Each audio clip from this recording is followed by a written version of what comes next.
গোয়েন্দা সংস্থার সাবেক প্রধানদের কথা। বাংলাদেশে রয়ের আগ্রাসী গুপ্তচর বৃত্তির স্বরূপ সন্ধান। লেখক আবু রুশদ। ভূমিকা এ কথা বলার অপেক্ষা রাখে না যে গোয়েন্দা সংস্থার কার্যক্রম গোপন ব্যাপার বলে পরিগণিত হলেও আধুনিক গণতান্ত্রিক বিশ্বের প্রায় সব দেশেই এ নিয়ে বিস্তর আলোচনা সমালোচনা হয়ে থাকে। যে দেশের গুপ্তচর সংস্থাকে কেন্দ্র করে এ পুস্তক লেখা হয়েছে সে দেশ অর্থাৎ আমাদের প্রতিবেশী ভারতেও এ সম্পর্কে পত্রপত্রিকায় অজস্র প্রতিবেদন প্রকাশিত হয়েছে এবং এখনও হচ্ছে। তবে এ কথা নিঃসন্দেহে বলা চলে বর্তমান বিশ্বে আমাদের বাংলাদেশই সম্ভবত একমাত্র দেশ যেখানে বিদেশি কোনো গুপ্তচর সংস্থা কর্তৃক এ দেশের বুকে পরিকল্পিত উপায়ে পরিচালিত তৎপরতা সম্পর্কে কোনো কিছু বলা বা লেখা হলে তাৎক্ষণিকভাবে এ দেশেরই অভ্যন্তর থেকে ওই বিদেশি সংস্থার পক্ষে সাফাই গেয়ে কথা বলার লোকের মোটেই অভাব হয় না। ভারতীয় গোয়েন্দা সংস্থার রয়ের প্রসঙ্গে এ কথা নির্মম সত্য বই আর কিছু নয়। সম্ভবত এ কারণেই ভারতীয় গোয়েন্দা সংস্থা কর্তৃক বাংলাদেশ বিরোধী তৎপরতাকে ঘিরে ইচ্ছে থাকা সত্ত্বেও অনেক গবেষক সাংবাদিক মুখ খুলতে নারাজ। তবে স্বনামখ্যাত নির্ভীক লেখক ও গবেষক আবু রুশুদ এর ব্যতিক্রম। তিনি অতি স্বচ্ছন্দে এ সীমারেখা অতিক্রম করেছেন এবং তথাকথিত অজানা আশঙ্কাকে জয় করেছেন। আর তাই একথা আজ নির্দ্বিধায় বলা চলে যে গুপ্তচর বৃত্তি সম্পর্কীয় গবেষণায় তিনি এদেশের বুকে এক নতুন মাত্রার সংযোজন ঘটিয়েছেন। যেহেতু আমি বাংলাদেশের অন্যতম প্রধান গোয়েন্দা সংগঠন ডিজিএফআই অর্থাৎ প্রতিরক্ষা গোয়েন্দা মহাপরিদপ্তরের মহাপরিচালক হিসেবে দায়িত্ব পালন করেছি, সেহেতু এ দেশের বুকে রয়ের অপতৎপরতা সম্পর্কে আমার অল্প বিস্তর ধারণা রয়েছে। অভিজ্ঞতার আলোকে বলা যায়, মুক্তিযুদ্ধের মধ্য দিয়ে স্বাধীন এ দেশে আমাদের কষ্টার্জিত স্বাধীনতা ও সার্বভৌমত্বকে টিকিয়ে রাখতে হলে বৈরী গুপ্তচর সংস্থার কার্যক্রম সম্পর্কে এদেশের প্রতিটি দেশপ্রেমিক নাগরিককে অবশ্যই অবহিত ও সচেতন থাকতে হবে। সবচেয়ে বড় কথা, মহান মুক্তিযুদ্ধের আমাদের সহায়তা করেছে বলে তাদের পরবর্তী সকল কার্যক্রমকে বাংলাদেশের স্বার্থের অনুকূলে বলে মনে করার কোনো যৌক্তিকতা থাকতে পারে না। বরং একটি আত্মমর্যাদাবোধ সম্পন্ন জাতি হিসেবে আমাদের নিরাপত্তার জন্য আমাদেরকেই ভাবতে হবে। আর তাই স্থায়ীভাবে কাউকে আমাদের শত্রু বা মিত্র বলে জ্ঞান করার কোনো অবকাশ আছে বলে আমি মনে করি না। আজ যে আমাদের পরম মিত্র, পরিবর্তিত অবস্থার প্রেক্ষিতে কাল সে ঘোরতর শত্রু বলে পরিগণিত হতে পারে, আধুনিক বিশ্বে এ ধরনের নজির খুব বিরল নয়।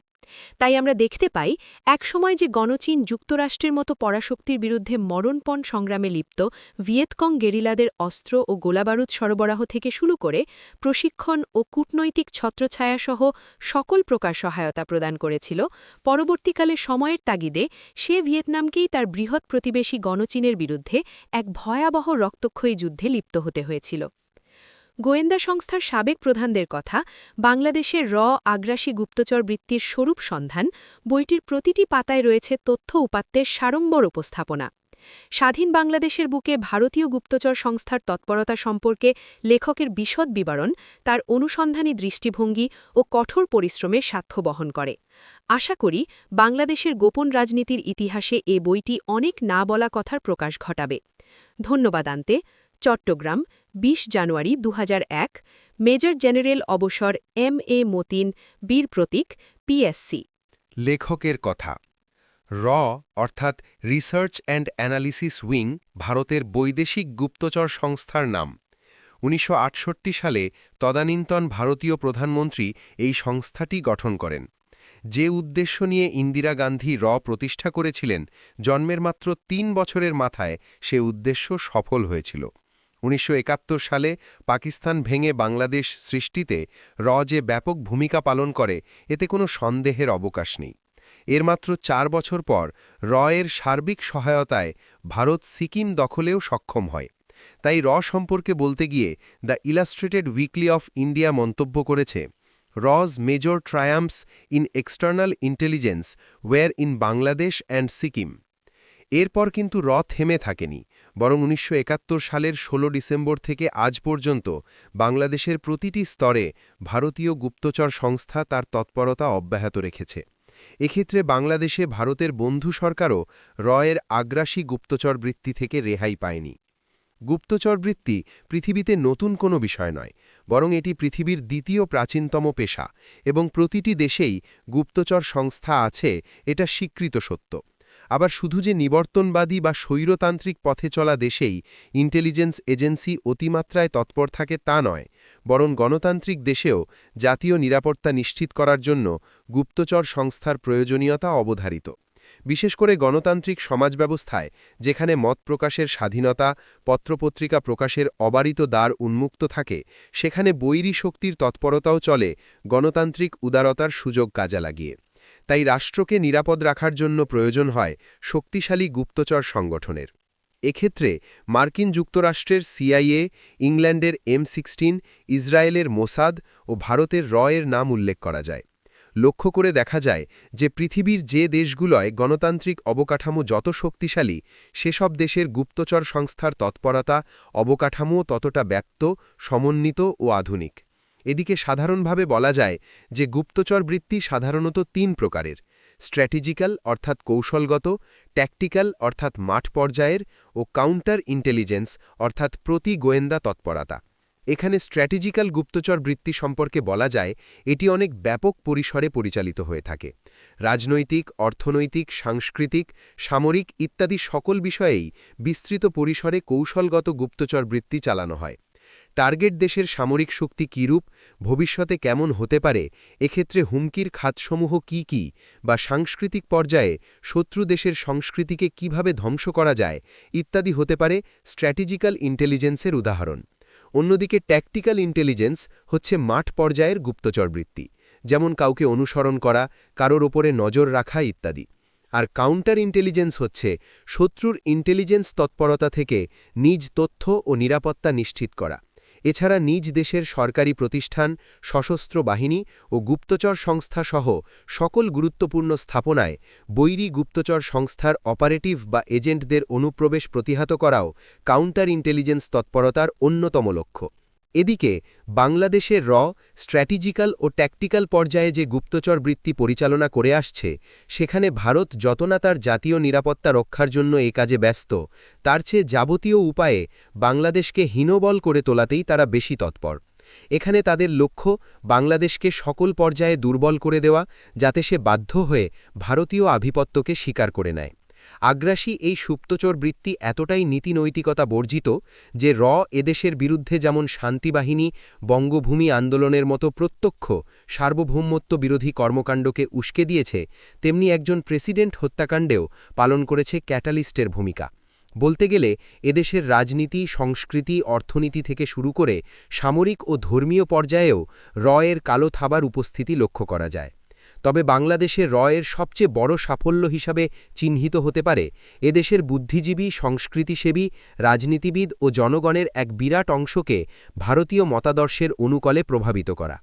তাই আজ দেখা যায় বাংলাদেশে ISI ঘাঁটি গেড়েছে, বা কলকাতায় হরকাতুল মোজাহিদিন সদস্য বোমসহ ধরা পড়েছে, এমন ভারতীয় অভিযোগের সপক্ষে এদেশের এক শ্রেণীর পত্রপত্রিকা প্রচারণা যুদ্ধে নেমে পড়ছে তাৎক্ষণিকভাবে। এদের উদ্দেশ্য যেন ওই একটি, ভারত সরকার যা বলতে চায় তা বলে ভারতের স্বার্থ রক্ষা করা।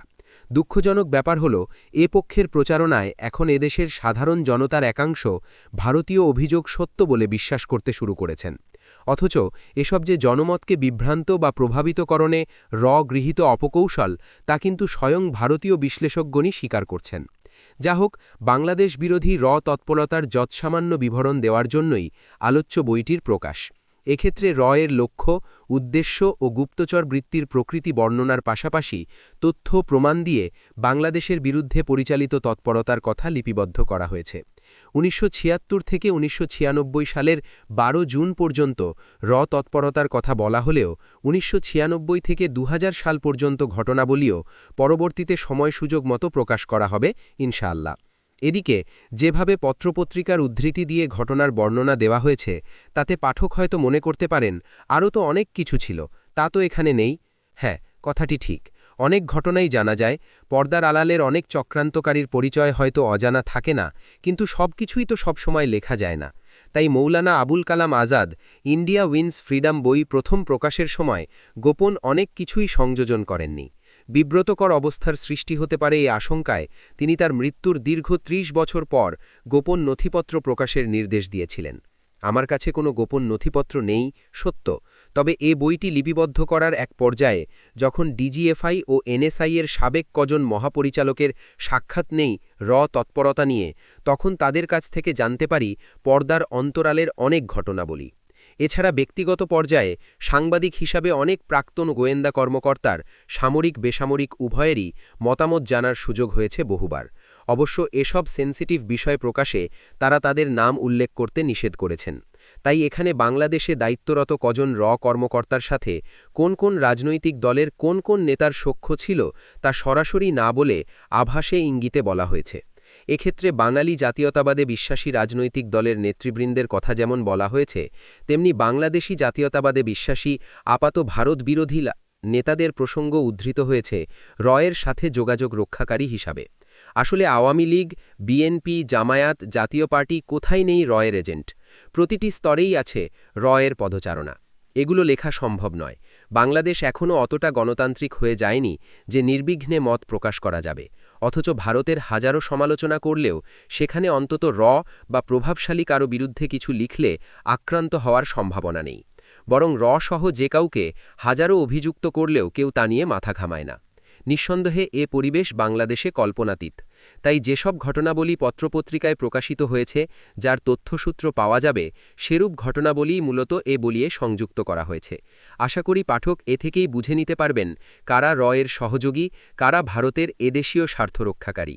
এদিকে নিছক ভারতবিরোধিতার লক্ষ্যে এ বই লেখা হয়নি, বরং ভারত ও তার গুপ্তচর সংস্থা এদেশের বিরুদ্ধে কিভাবে কোন পর্যায়ে তৎপরতা চালিয়ে আসছে সেসবের তথ্য সমৃদ্ধ বিবরণ দেওয়াই এ বইয়ের উদ্দেশ্য।